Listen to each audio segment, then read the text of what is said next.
تو یہ وہ ذاتیں تھیں حضور تاج الشریعہ کی اور شہباز دکن کی کہ ان کے دلوں میں خوف غالب تھا، خوف غالب تھا، اسی لیے مخلوق ان سے خوف زدہ تھا، مخلوق ان سے خوف زدہ تھی۔ سبحان اللہ، بڑے سے بڑا عالم ہو، بڑے سے بڑا مقرر ہو، حضور تاج الشریعہ کے سامنے تقریر کرنے کے لیے وہ نیچے اوپر ہو رہا ہے۔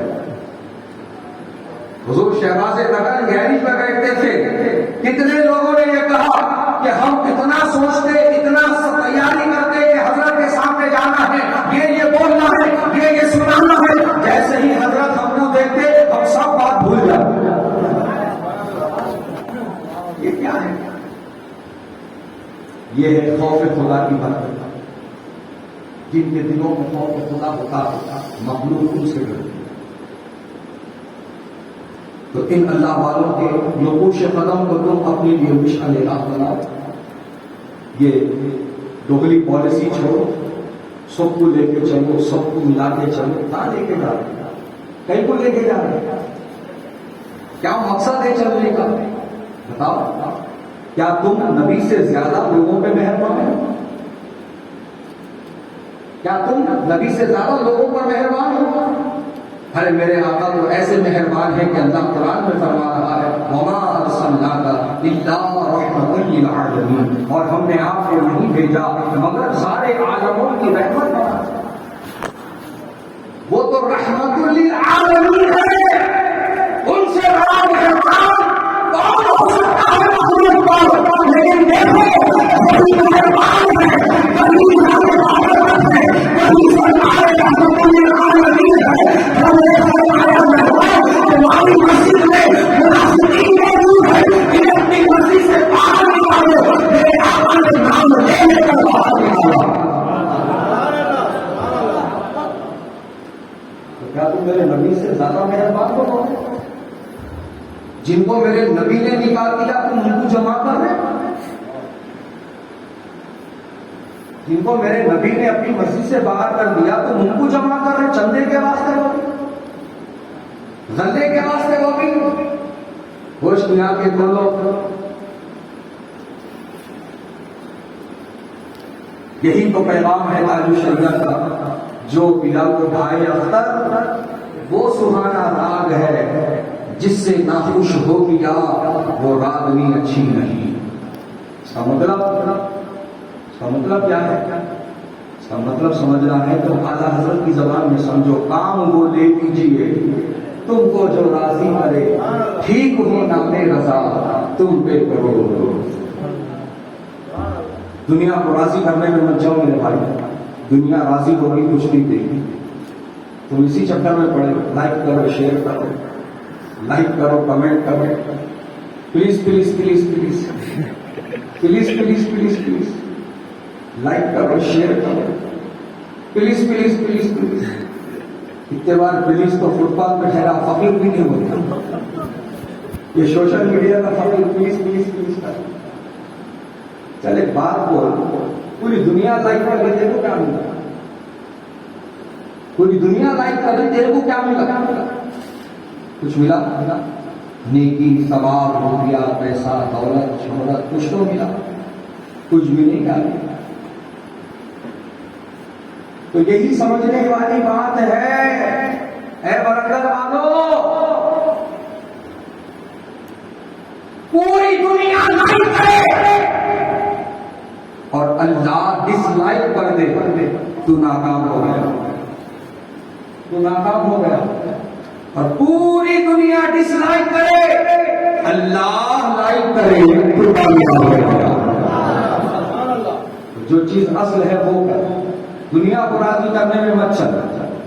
ارے برا مانتا کی کیا ہے کہ، ارے تعلقات خراب ہوتے کی کیا ہے کہ، ارے لفافہ کم ہوتا کی کیا ہے کہ، ارے دعوت مار کھاتی کی کیا ہے کہ۔ آج اس چکر میں گوبر حلوہ برابر کرنے میں لگ گئے لوگ۔ ارے بابا گوبر گوبر ہوتا، حلوہ حلوہ چھوڑ۔ گوبر حلوے میں آؤ یا حلوہ گوبر میں جاؤ، ہر دو صورت میں نقصان حلوے کا ہے، گوبر کا ہوتا ہے۔ حلوے کا ہوتا ہے یہ گوبر کا نقصان ہوتا ہے، نقصان حلوے کا ہی ہوتا ہے، اور گوبر کی خصلت ہمیشہ گوبر کی جو رہتی ہے، اس پہ چاندی کا برق اڑا دیا تو انہیں حلوہ نہیں ہوتا ہے۔ لہذا تم ان چکروں میں مت جاؤ اور اہل سنت و جماعت مسلک اعلی حضرت پر مضبوطی کے ساتھ قائم ہو، تم انشاءاللہ کامیاب ہو جاؤ، انشاءاللہ تم کامران ہو جاؤ، ان بزرگوں کا فیضان تم پر جاری ہو جائے گا جن کی محفل آراز کو منانے کے لیے یہاں جمع ہوئے ہو، جن کے فیضان کو پانے کے لیے تم ان کی محفل سجائے ہو۔ خدا کی قسم فیضان تو ان کا جھماجھم برس رہا، حضور تاج الشریعہ کا فیضان ہو کہ شہباز وطن کا فیضان ہو، ہر غلام کے جھماجھم برس رہا۔ بس شرط اتنی ہے کہ تمہیں سچا پکا مبلغ مسلک اعلیٰ حضرت بننا ہوگا۔ اگر تم صرف نعرے لگاتے رہ جاؤ گے اور مسلک کے خلاف چلنے کا کام کرو گے تو ان کے فیضان سے تم ہمیشہ محروم کر دیے جاؤ۔ لہذا یہ حماقت مت کرو، اگر ان بزرگوں کا اور ہر بزرگ کا تمہیں فیضان چاہیے تو مسلک اعلیٰ حضرت پر تم مضبوطی سے قائم ہو جاؤ اور اعلیٰ حضرت کی تعلیمات پر پوری طرح سے عمل پیرا ہو جاؤ، انشاءاللہ تم کامیاب ہو جاؤ گے۔ کیا ہے پیغام مسلک اعلیٰ حضرت کا، کیا ہے مشن مسلک اعلیٰ حضرت کا؟ آؤ تاج الشریعہ علیہ رحمہ کی زبان میں سنو۔ میرے تاج الشریعہ میرے پیر و مرشد علامہ اختر رضا ازہری علیہ رحمت الرحمان نے کرناٹکا بلاری کی سرزمین پر اس کانفرنس میں جس کا نام پیغام حق کانفرنس تھا، اس کانفرنس میں آپ نے یہی سوال قائم کرتے ہوئے عوام کو یہ جواب دیا تھا، کیا ہے مسلک اعلیٰ حضرت؟ تو فرمایا آپ نے نبی کا سچا غلام بن جاؤ، یہی مسلک اعلیٰ حضرت، نبی کے سچے غلام بن جاؤ، یہی مسلک اعلیٰ، یہی مشن ہے مسلک اعلیٰ حضرت کا، یہی تعلیم ہے مسلک اعلیٰ حضرت کی، یہی پیغام ہے مسلک اعلیٰ حضرت کا۔ اے مسلمانوں، یہ کوئی نیا یا پاش کا مسلک نہیں ہے، یہ وہی جو ہے مسلک ہے جو اہل صحابہ سے چلا ہے۔ میں یہی بات کرنا تھا آپ سے کہ اعلیٰ حضرت نے مسلک بنایا نہیں ہے، مسلک بتایا ہے، مسلک بنایا نہیں ہے، مسلک بتایا ہے۔ اپنے ہر تحریر کے ذریعے مسلک کو بتایا، یہاں تک کہ فن شاعری میں بھی جب آپ نے قلم چلایا تب بھی مسلک بتایا، مسلک بتایا۔ جب نبی کی داد و دہیش کی بات آئی تو ایک طرف آدائے دین تھے، گستاخان نبی تھے جو کہتے تھے نبی مجبور ہے، نبی کسی کی مدد نہیں کر سکتے، نبی کچھ دے نہیں سکتے۔ تو میرے اعلیٰ حضرت نے ہمارے عقیدوں کو سنبھالتے ہوئے، ہمارے عقیدوں کو نکھارتے ہوئے، ہمارے سینوں کو نبی کی محبت کا مدینہ بناتے ہوئے ہمیں یہ پیغام دیا ہے، سورج الٹے پاؤں پلٹے، چاند اشارے سے ہو چار، اندھے نجدی دیکھ لے قدرت رسول اللہ کی۔ اور پھر فرمایا میرے قریب سے گر قطرہ کسی نے مانگا، دریا بہا دیے ہیں، دربے بہا دیے ہیں، وہی رب ہے جس نے تجھ کو ہمدن کرم بنایا، ہمیں بھیک مانگنے کو تیرا راستہ بتایا، تجھے حمد ہے خدایا، تجھے حمد ہے خدایا۔ تو کہیں فرمایا، کہیں یہ فرمایا میرے اعلیٰ حضرت نے، دھارے چلتے ہیں عطا کے وہ ہے قطرہ تیرا، تارے کھلتے ہیں صفا کے وہ ہے ذرہ تیرا۔ سبحان اللہ سبحان اللہ۔ تو کہیں فرمایا بخدا خدا کا یہی ہے در، نہیں اور کوئی مفر مفر، جو وہاں سے ہو یہی آگے ہو، جو یہاں نہیں تو وہاں نہیں۔ کبھی فرمایا واہ کیا جود و کرم ہے شہر بقا تیرا، نہیں سنتا ہی نہیں مانگنے والا تیرا۔ اس طرح سے عقیدہ اہل سنت کی ترجمانی فرمائی اور عقیدہ اہل سنت کو واضح فرمائی، اور یہ وہی عقیدہ ہے جو اہل صحابہ سے چلا ہے۔ سمجھ میں آ گئی بات؟ رزق کے قاسم ہو تم، خلق کے حامل ہو، جو ملا تم سے ملا، تم پہ کروڑوں کروڑ. تو واقعات کی روشنی میں اس کو سمجھو. عقیدے صحابہ. حضرت سیدنا ابو ہریرہ رضی اللہ تعالیٰ عنہ جو حافظ احادیث کثیرہ،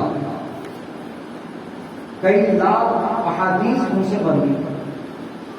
حضرت ابو ہریرہ رضی اللہ عنہ وہی فرماتے ہیں کہ میں نبی کی بارگاہ میں پہنچا اور میں نے عرض کی، یا رسول اللہ، میں آپ سے کئی ساری باتیں سنتا ہوں لیکن یاد نہیں رکھ پاتا. میں آپ سے بہت ساری باتیں سنتا ہوں لیکن یاد نہیں رکھ پاتا. تو نبی نے یہ نہیں فرمایا ابو ہریرہ میں کیا کر سکتا ہوں، یہ میموری پاور کا معاملہ. اس کے لیے تم بادام کھاؤ، صحت پہ پھنس کے، اس کے لیے تم فلاں معجون کھاؤ، فلاں چورن کھاؤ، فلاں دوا کھاؤ، فلاں جڑی بوٹی کھاؤ، یا پھر یہ وظیفہ پڑھو، یا حافظ یا قبیلیوں کی کثرت کرو. ایسا کچھ نہیں فرمایا. ابو ہریرہ نے اپنی درخواست رکھی نبی کی بارگاہ میں. میرے نبی نے فرمایا ابو ہریرہ اپنی چادر پسار، اپنی چادر پھیلا دے. حضرت ابو ہریرہ فرماتے میں نے اپنی چادر کھولی اور پھیلا دی. میرے آقا نے لب بھر اپنے پہلے مبارک سے نکال کر میری چادر میں پھینکا اور فرمایا ابو ہریرہ سمیٹ لے. ابو ہریرہ فرماتے ہیں میں نے سمیٹ لیا.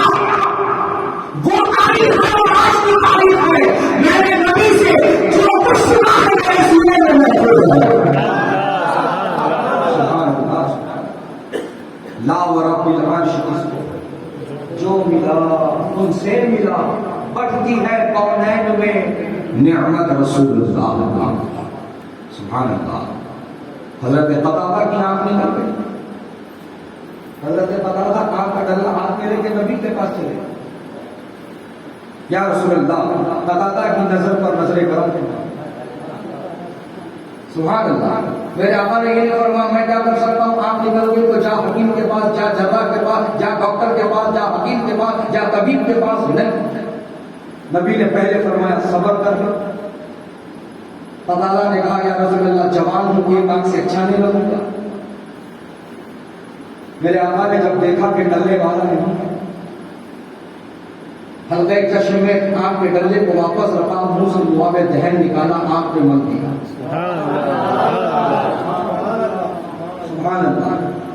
Operation completed, not only completed but successful. سبحان اللہ. اور وہ آنکھ ایسی خوبصورت ہو گئی،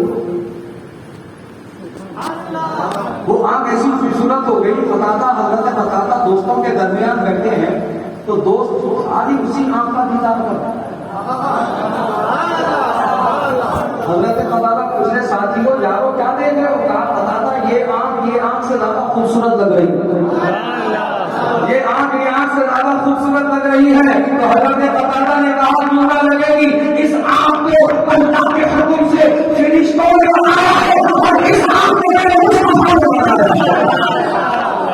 سبحان اللہ. سبحان اللہ. ابھی کہے گا ہماری طرح اگر تیرے دماغ سے یہ شیطانی فطور نہیں نکلا ہے تو میرا چیلنج قبول کر، تیرے گھر میں چھوٹے بچوں کی ٹوٹی چپل ہوں گی،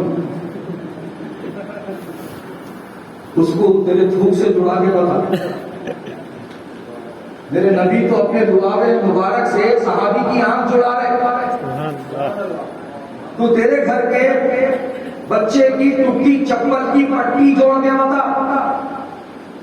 اگر نہیں جڑ رہی تو وہی چپل ہاتھ میں لے،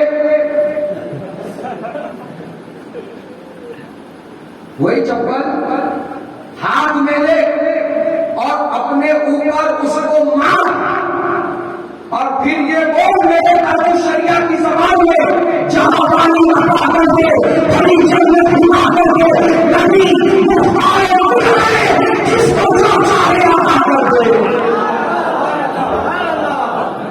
جب تک عقل ٹھکانے نہیں آتی اسی طرح تو عمل اس وقت تک مت اٹھ جب تک تیرا عقیدہ سدھر نہ جائے، تیری بولی سنور نہ جائے، اور جب تک تو یہ نہ بولے کہ نبی مختار ہے. تو ٹوٹی چپل لے کے جا، سر پہ اپنے مارتے جا، جیسے نمرود کو مارا گیا.